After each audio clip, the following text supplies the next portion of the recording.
Where are you located now, Dennis? I'm actually in Europe right now, but they're hearing us now, so let's be quiet for a couple minutes, just in case anybody's listening.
All right, everybody, welcome. Hey, this is Dennis, your tomato-faced cryptopreneur again. And just wanted to say that today we're going to do something really special. Instead of me rambling on about stuff that may or may not be interesting, I've got a real honor to have with us today Nitin Gaur. He is the director of IBM Worldwide Digital Asset Labs.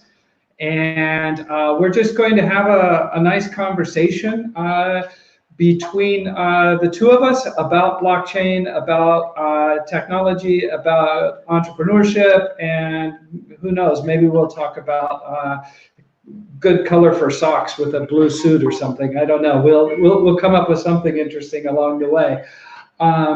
So with that in mind, I guess before I say anything else, I would just like to say that Nitin is, he's in Austin, Texas, my old stomping grounds. So I just want to give a big welcome to him to the live cast today. And let's see here if we can come on. Yeah, Nitin, welcome. Thank you so much for having me, Dennis. Glad to be here. Yeah, it's great. So I think first thing is just tell us a little bit about the Digital Asset Labs in IBM and what you guys do and why we should care about it. No, that's great. I think so. We at IBM, many of us have been doing this since 2012, which is early days of blockchain. It took a while for us to convince sort of IBM to get into that business. So we founded, blockchain in general, a bunch of us in IBM who were passionate. And then eventually I took on the role of client facing the early days of, defining the use cases and debunking the myths around blockchain and really sort of trying to have our clients understand the value and the potential of the technology itself. And so I founded what we call Blockchain Labs, which was a client-facing entity that did the early design work, proof of concepts, working in conjunction with our product teams to be able to sort of bring in the technology roadmaps that goes into adoption of technology per se. And I did that about for two and a half years or so. And then I quickly realized that I think we were solving database problems as opposed to going after true essence of what blockchain is meant to do. So about 18 months back, I founded this entity inside of IBM, a small team for IBM Digital Asset Labs.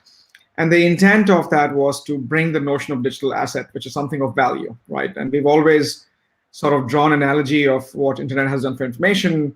At the end of the day, if we are trying to move value with blockchain, just like we moved information with internet, you have to have the notion of something of value, right? And value that is create.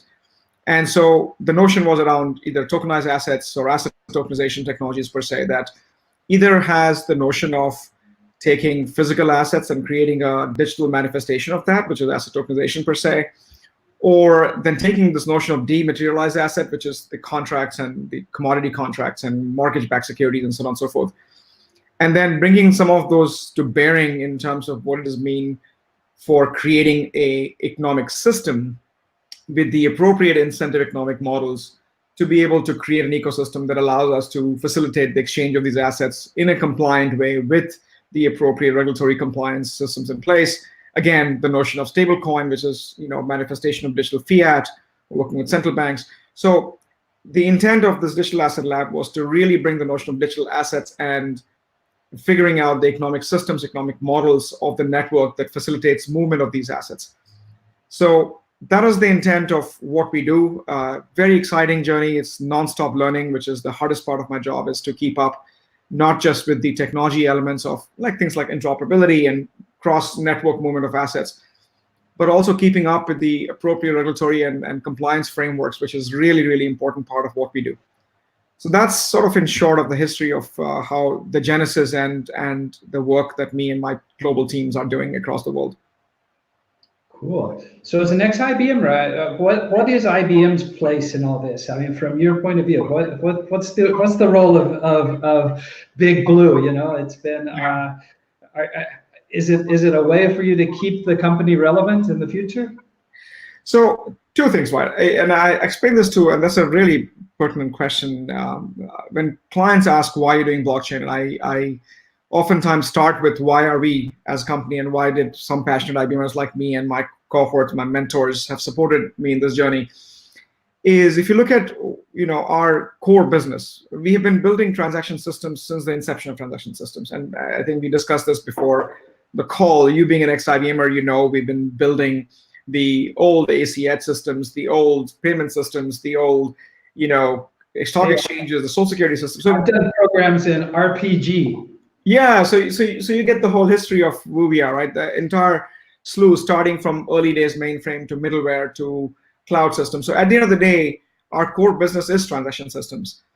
And if you look at blockchain, at the end of the day, and at the very core of blockchain, it's a transaction system. It facilitates movement of assets. And so I think to us, it's as relevant to stay relevant for the next 100+ years as we have been with our, and to preserve a legacy, right? So I think it's an important area. At the same time, I think a lot of technical components that are inside of blockchain, we have amazing prowess. We have amazing research that has been going on for a few decades.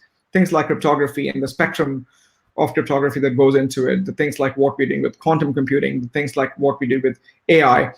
There's a massive convergence of the development effort and the research effort that's gone into it that gives us a natural leg up at a technology level. It's also a transformation play, right? I think as new technologies evolve, as they enable businesses, we want to stay relevant. We want to stay a step ahead. And what we have done for many of our large enterprise clients in transforming their business, we want to continue that legacy of the transformation for our clients. So I think if you look at from the heart of why we are doing it, it's to maintain, preserve a legacy, but also to be able to streak the path for the next 100 years, to stay relevant and to lead the industry from our technical prowess and creating a business not just for us, but also for our clients as they transform.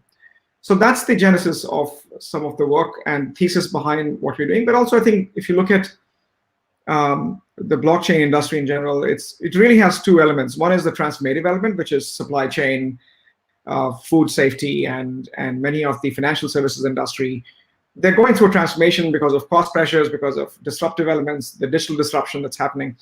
And then this transformation play where a lot of sort of industries have been there, and they have to preserve their own legacies, and they have to transform their business to compete, not only to compete with the digital disruptors, but also to sort of create a new age business models.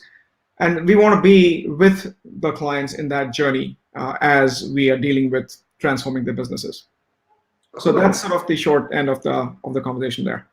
Okay, so yeah, thinking a little bit, my pet peeve, and I even wrote a book about this, is that we, as an industry, I think we need to shift the focus from the sort of the speculation and the speculative side of cryptocurrency and blockchain, and we need to focus on solving real problems for real people.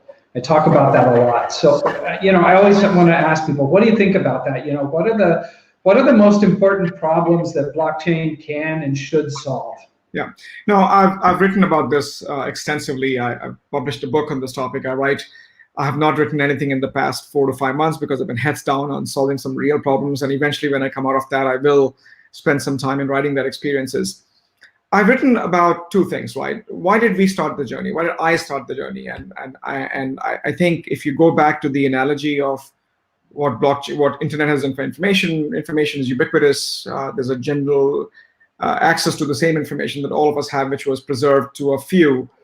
And between the past decade or so, it's become more democratized. The access is there, which leads to proliferation of information, good and bad, because there's the whole notion of misinformation that goes with it as well. But in general, you still have to rely on your intelligence and your discretion of what you consume. But access is there, right? And so translating that into things of value and the agenda of economic inclusion is and the ability for us to create larger markets. For example, access to our financial system, access to our capital markets by a farmer in Uganda, a farmer in India, for example, who has $50 to invest with trust, with repudiation, with the elements of the fact that they should be able to, successfully invest and reap the benefits of truly global markets. As little as $50 or $100 a year, which could, in a lifetime grow to, if not a substantial amount for the Western or for the developed economies, but still a fairly substantial sort of growth for developing economies, right? So I think the vision there is that by creating instance economies, you create larger markets, because the fact that I can instantiate 100 versions or 100 splits of my house, if I refinance the house, or 100 sort of portions of a stock, which opens up a larger investment pool of the, including every citizen of the globe, to create one massive global market. I think that is one of the things that I'm going after, and that leads to the notion of economic inclusion, that access to money, whether in digital format or access to wealth, I think is an important part of what we're trying to do with this. But at the same time, there are regional and domestic agendas where there are a lot of synergies that you can drive in terms of inefficiencies in many countries around property and property ownership and the amount of paperwork that's involved, which can be arduous not only from a bureaucracy perspective, but also from a dispute resolution perspective, which is a huge issue as in my global travels. And I've worked with many governments, been to many countries. I think once we solve this agenda and there's a sort of a trust foundation built on it, I think many of these countries can catapult their economic systems by not only providing access to a fair market, but while also providing access to a system that ensures guarantees without embezzlement, without fraud, without black markets, and so on and so forth. And I think that is a larger term agenda. And there are pockets of innovation, pockets of work happening around the globe. It's a matter of connecting the dots, which again, the internet took about 2 decades to really achieve that level of prevalence. I'm assuming that's the same thing, aspire to have the same thing in blockchain as well, if that makes sense.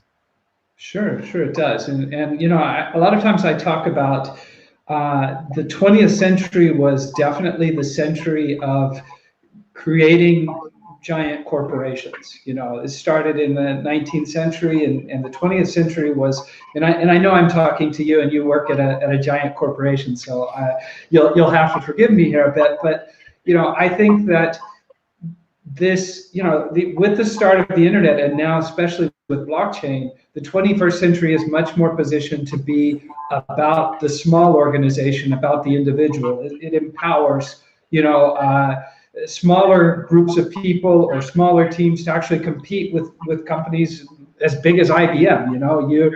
It used to be that IBM's competition, I remember when I was working with, it was Xerox, or it was, NCR, or, it was, there were a few, Tandem, there were big companies that were competing against IBM at the time. And it's still the case maybe, but now you compete with a lot of little companies as well. And that wasn't possible before these technologies came about, and definitely blockchain opens that door a lot wider. No, absolutely. And I think I've lately been talking about microcosms and micro ecosystems, right? It's just that this gig economy, which as a collective is large enterprises. I mean, if you look at the common examples we give of content and Airbnbs and Ubers of the world. And I think we run down of those examples all the time. These to me are microcosm of this micro ecosystem that collectively the gig economy represents a massive chunk of our sort of economic output, which is the sum total of product and services, especially in services industry, right? And truly, I think the first step of most blockchain system is digitizing, whether we're taking a physical asset and tokenizing it. And so the first step is digitization, but there's a whole slew of digital economy that is emerging, which is gaming and digital value that we assign to things that we truly value. This is music and entertainment and things we truly possess in a purely digital form. So there are digital native assets that I think we are yet to see an explosion in that realm. But I think the initiative that I'm involved with my work and my teams is digitizing the existing model of creating digital assets, again, with ensuring that the integrity of that asset is preserved, that you can't simply replicate the asset and have two of it kind, which is a problem with many economies from paper-based assets, that there are claims on the house by 10 people. So how do you solve the dispute, and how do you know what is? And so by creating a foundation framework that induces integrity into the system with trust, essentially what blockchain does, right? But what we have not seen yet, and there is a slow growth, but there will certainly be an explosion of digital native assets, which eventually we will get to, whether it's our bank accounts or our digital or crypto asset that we have in our wallets, for example. Once that explosion becomes, then you can imagine your digital wallet to be a receptacle of sort of not just your crypto assets, but also many forms of your digital asset that you have, and blockchain then will provide a secure and a more trusted way to move them, again built with non-repudiation, to ensure that one, there's no middleman, two, it's faster to move across the globe, and suddenly you'll find the boundaries being diminished, at least from where we stand today, and the challenges of cross-border movement of asset, not just movement of money per se. I don't know if that makes sense, but I think from my vision perspective, we are really building this infrastructure for the digital assets of tomorrow, but we live in a world that exists. And so the initiative is to take what we have, digitize it, move it around, so that whatever we've built now from a Rails perspective can serve for future generation and future business models that simply don't exist today, right? Yeah, I agree. I mean, just think about the power of things like smart contracts, how fundamental they can affect business. From the very simplest use cases to super complicated, completely decentralized applications, but just small joint ventures, that are deployed through a smart contract. It eliminates friction. It makes people get paid faster. You can, you have a security that you're actually going to get paid your share of whatever the invoice is. All of these things are, I think they're just starting. People are just starting to get, a whiff of what's coming. No, I agree. Like you rightly mentioned, smart contracts, like what, the notion of what Ethereum founders defined as decentralized autonomous organizations, and the smart contract creators, and a more democratic but yet trustless system, which basically ensures that things are more transparent. I think the just thought of that is sort of the new age gig economy, right? That you can take your talent and make the talent available globally through the notion of blockchain, whether it's in form of a smart contract or a form of a digital asset. When people see value in it, they will consume it. And I think that leads to a whole new slew of innovation, whole new slew of sort of democratizing your talent and creating a global marketplace for talent. And I think, I've met some of the economists from Venezuela, a perfect example that, many of the authors, many of the, truly intelligent and brilliant people who may not have access to money to do simple things like buy bread, are relying on the system to be able to source the movement of money and movement of asset without of sort of monetization derailment that has happened in some of these economies, right?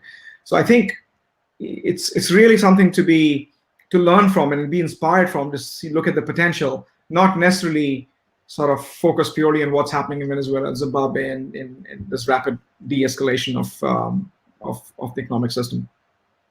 True. Okay, so a little bit more technical. What is Hyperledger? How do you judge its progress? What are the metrics? Why is this something strategic that everybody in the industry should be looking at? So technical wise, right? I think 800 plus different blockchain frameworks in the world. A few of them are notable. Some of them are notable because of the cryptocurrency. They're all the top six, as you know. Mm-hmm. So the thing is that Hyperledger as a foundation, as a project from Linux Foundation has many projects, as you know.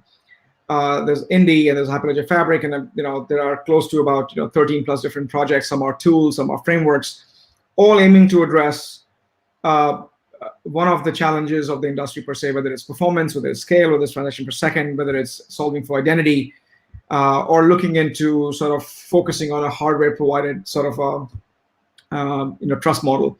So they all have different theses, they all have different philosophies, but at the end of the day, they are providing the building blocks needed for creating this technology framework and infrastructure that's needed for the application that's yet to come. So I wrote a topic on this topic where I wrote a piece on this topic where we've tried to equate the existing protocol stack with the internet protocol stack as to how do you monetize these different layers. So to me, it's for now, all we're addressing is layer one. Layer one meaning the very foundation, the TCP/IP of the internet, so to speak. And Hyperledger itself represents an interesting challenge where it's truly open source, open community-driven development project, which by essence is transparent. It's transparent because you have the entire community opining on the drawbacks of technology, uses of technology, the requirements from the industries, and incorporating those into these frameworks, which then can be commercialized and productized, relying on an open source model, similar to what we achieved with Java and as you know, many of the web technologies back in the day, right? So all the RFCs that you see is really a request for comment from the open source community and adoption by the community, which leads to a wider adoption. So I think the community-based approach is really, really necessary for the wider technology adoption.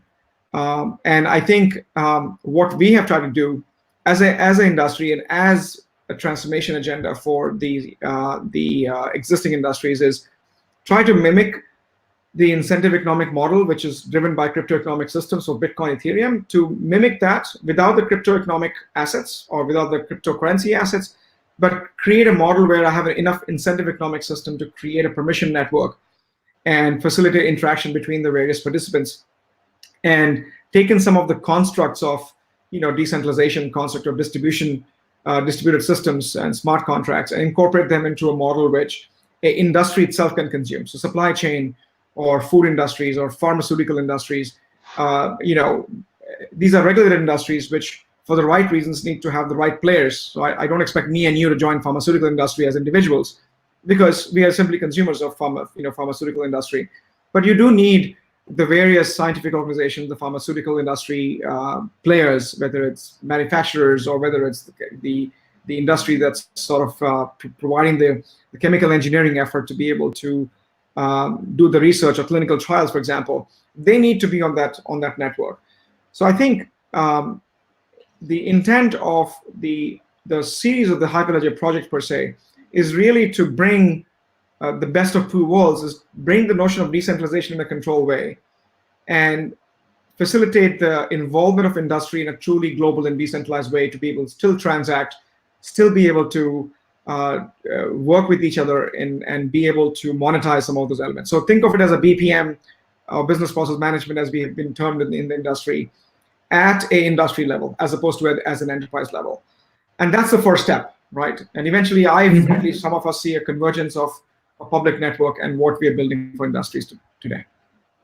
Sure, because you know as well as I do that this industry has a lot of peculiarities. It has some quirk. It's a quirky sort of industry because of its history, right? We've got there's this sort of this mixture of libertarianism, anarchism, all sorts of funny stuff rolled into the industry, right? And there's this concept of this post-apocalyptic, decentralized, everything is going to melt down into nothing, and then these decentralized organizations, anonymous organizations, are just going to burst out of nowhere. And I think those of us who live in the business world and our entrepreneurial world, we kind of, we don't buy into that like so many people have. I mean, there has to be a path from where we are to where we want to be.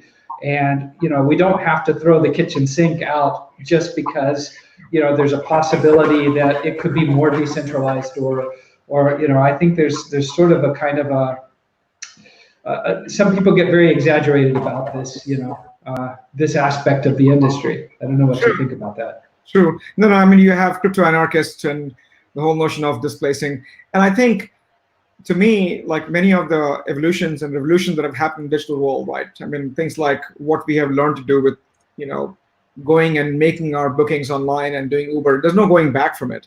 So naturally, you have changed the behavior of how we consume goods and products. And that change itself induces how we perceive things. So going after this anarchist movement, I'm not sure I subscribe to that notion, though there are enough people who want to displace the economic power of central banks and so on and so forth. But I do think that the digital transformation is necessary for us to continue to evolve, and not just the human race, but continue to evolve and do things better. And I think there's a lot of value to it, not just from making this world a better place by having a egalitarian platform, but also I think from an environment perspective, there's a lot to be talked about. Again, sustainable finance is my new agenda that I'm working on now. Is what is that? How do blockchain and technology addresses the sustainable finance in tracking and tracing where the money goes and how the various, the ESG framework, for example, the environment, social, and global index of every entity that's operating. I think it's one way to put our money, our investment dollars to work, to say we will only invest in responsible entities, which is, again, keeping in line the profit and the environment at the same time and not pitching them against each other. I think these are real agenda of our times today. And I firmly believe that the notion of transparency that we're trying to induce with blockchain can sustainably address the notion of sustainable finance, the ESG index, in a way that we are more conscious investors and not just, going just after profits, but going after profits in a responsible way. If that totally makes sense. Agree with that. Yeah, it does, definitely. So Nitin, right now there's maybe in the world 30 million people that have sort of a remote awareness of cryptocurrency and blockchain, more or less, something like that probably. How do we get to the other 7.7 billion? So that's what my aim is, that eventually blockchain should be invisible tech. Like if you go to the I agree. It should be 6.5 billion people who live on this planet, I don't think, with the exception of few people, really care about TCP/IP or know in detail what an IP schema is, what's IPv4 versus IPv6, and the various slew of protocols that go into making the e-commerce and e-business happen around the world. So again, I talked about foundation. I talked about the layer 1, layer 0 protocol. We have to make it ubiquitous. And so by consumption of technology by various industries that touch our lives, whether it's retail systems, whether it's central bank systems, whether it's banking systems, whether it's sort of the way we consume information, I think that's one way to make sure that it's in every part of our life, right? So for example, if I'm consuming news on social media, so this is the recent thing from Jack Dorsey has talked about the Twitter, that eventually the truly decentralized systems takes away from the fact that, there are people who are validating the news and its integrity and its authenticity, for instance. And if those become the primary consumption model, then it becomes a household name, it becomes ubiquitous. And maybe we don't want to use complex terms like cryptocurrencies or complex terms like cryptoeconomic systems and decentralization and consensus. But I think, there is this whole notion of how do we democratize it and engage participation from the community by providing them incentives, whether it's point systems or whatever the case may be, and converting those points and making them fungible as a part of our everyday life. So I think those point system that's in your wallet could be as good as a crypto asset that you can utilize. And those, I think, easy way for it to promote consumption without people knowing the nuances and complexity of technology per se. And at the protocol layer 1 level, which is the infrastructure, you have enough incentive economics that fuels the upkeep, exactly what Bitcoin, Ethereum are doing, fuels the upkeep of the network to truly promote the voting or decentralization or validation or whatever vernacular we may choose, which sort of lends itself to the trust system that blockchain provides. I think that is something which we are aspiring to create as technologists, but also enabling businesses. So eventually when businesses begin to come on network, me and you as consumers benefit from it. Totally agree there. Any predictions for 2020? Yes, actually, I've seen a lot of movement in the blockchain industry. I think tourism, as we call it, blockchain tourism is over. Hype curve is going down, which means that you'll find a lot of entities die down, which is great.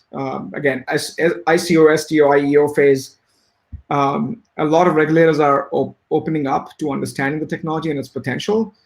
I see nothing but positive and normalizing the blockchain stack going 2020. There's still a lot of technology innovation yet to come, and that's true for any area of technology, AI, and machine learning, and so on and so forth. So technology evolution will continue, but I think the hype curve is normalized, which means we'll begin to see some real world use cases. And as I tell to my IBM colleagues, that where AI and machine learning used to be in 2013, which was like, what is it and how do I apply it? And I think now it's ubiquitous. You find AI and machine learning in every facet of our life that is going. So I think 2020 to me will lead to more focus on security, more focus on regulatory and governance models, which is the biggest hurdle and threat to our proliferation of blockchain per se in our world, which is the governance system that govern the participation and movement of these assets. But also I think the notion of digital fiat and digital asset is going to be on the rise in 2020. So to me, it's going to be a pivoting and positive year for blockchain industry in general, because the hype curve has died down and there's more normalization that's happening. Yeah, I agree. I think you're onto that. That it's time for us to actually deliver and build things that actually help people, and not just stare at our belly buttons and think about, is the price of Bitcoin going up or going down? That should be auxiliary to the fundamentals of what we're building. Yeah.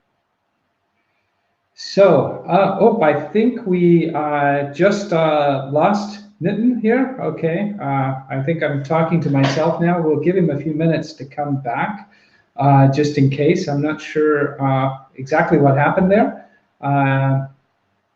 If there are any questions, hey, there we go. I'm getting back in here. It'll keep me back again. Yeah, I think you dropped off just for a moment there, but no big deal. Thank you very much. I think it was a good conversation. I don't know if there's anything you want to add in before we start wrapping up. Yeah, I think there was a question which I saw in the private chat in terms of the world wants to know if you can buy anything with that, and that's true. I think eventually blockchain networks are also marketplaces, right? Because you're getting various businesses to join the network, and there's buying and selling happening of not just assets but also expertise. So eventually, I think access to marketplaces will be going through interaction technologies like what we're used to, and I think the underlying system will be blockchain system. I think there was a question that I just saw in one of the private chats or live comments. So to me, blockchain system is also a marketplace. It's also a avenue to exchange assets. So absolutely, I think people simply want to be able to benefit from the commercial angle and the economic angle of it, then really care about how it works. It's up to the appropriate entities to create that infrastructure that's needed and benefit and profit from it. So, but cool. Well, I've got two questions that have come in, I think, from LinkedIn. I'm not sure. One says, any thoughts from a speculative standpoint? Is Bitcoin going to hell or to the moon? So Bitcoin will always will have a special place in every blockchain person's heart, because that's the genesis of it. So whether it's the souvenir value or the genesis value, I will always have a special place in my heart. I don't speculate, because I think if you look at many of the speculative elements of cryptocurrencies that are purely speculative at the moment, there's no rhyme or reason in terms of its value. Its value is now perceived in terms of curves, but it becomes more relevant when commerce begins to happen with Bitcoin, which means that again, the whole notion of limited supply, 21 million, and its supply dwindling, and the incentive economic system the mining cost of, so to speak, that's halving every, every so often. To me, the value of any blockchain network is determined by the number of transactions you process, which means if you're not doing business, you're not processing transactions, you're not doing e-commerce, then you're simply gambling in terms of speculative value. So until business is happening, which I believe Bitcoin is being used as a true, in some cases, as a proxy currency in many countries, and I think as long as that goes on, it'll preserve its value. So to me, it has to make sense from the underlying economic activity, not just purely from a demand supply curve. Definitely agree with that. Your favorite blockchain-based product that's been delivered so far? Okay, that's a tough one because there are many from a technology perspective, from industry perspective. So maybe I'll give both, right? Being an IBM, many of us were the original architects of what is Hyperledger Fabric today, right? So me with many of my technical cohorts, we founded this thing of what this world should look like without the Bitcoin-esque economic system. And so to me, it's close to my heart because I was one of the original sort of architects. I haven't done that in quite some time, but I'm focused on business elements of the whole thing. So from a product perspective, I do believe that a lot of good tech has gone into. I also have some of my favorite competitors. For example, I do like what Corda is doing. I do like Ethereum and the Ethereum's new model. But Hyperledger Fabric still remains close to my heart because, again, I was involved with it from the genesis of what it should be. Second thing I think is that from a product perspective, I think we helped build one of our clients a private equity marketplace. Private equity is a very illiquid market with a lot of inefficiencies in it. It is still one of my favorite projects, where the notion of private equity was really meant for wealth and wealthy clients. But the notion of private equity moving to common people like me and you, I think, is a big step in the original goal of what we have in terms of financial inclusion and opening up the markets in terms of instance economy or fractionalizing economy. So those two as a business project is close to my heart and one of my favorite because it addresses what we want to do. But again, I think we have a lot more to see. So if you ask me next year, then that may change. Awesome. Well, I'm gonna take you up on that. We will do this again. I really enjoyed the conversation. If there's anything else you'd like to say, now's your chance. And no, thank you so much for having me. I enjoyed the conversation. This is one of the most refreshing chat I've had in a whole week. So thank you for that and brightening up my week. And for you and your audience, happy holidays and a happy new year. And join us in the journey in 2020.